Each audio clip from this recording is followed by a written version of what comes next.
Oggi vi voglio parlare del Pinguino senza fracche, scritto esattamente da Ezio Comparoni, conosciuto meglio con lo pseudonimo di Silvio D'Arzo.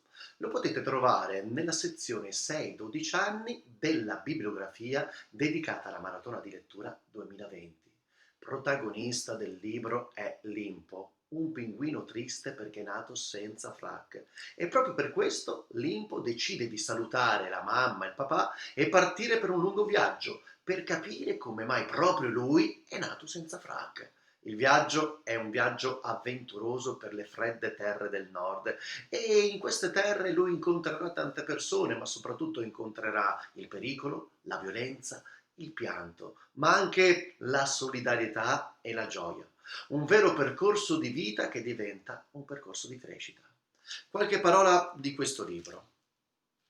E se per caso il vostro maestro vi dovesse dire che questa è una storia un po' strana e che queste cose non capitano mai, bene, tanto peggio per lui. Mi dispiace. Tutto quello che vi resta da fare è di cambiare in giornata maestro e di dirgli di aprire gli occhi. Perché leggere questo libro? Ma perché si tratta di un libro scritto nel 1949, un libro scritto con delicatezza che parla di diversità e empatia, un libro di certo ancora molto attuale.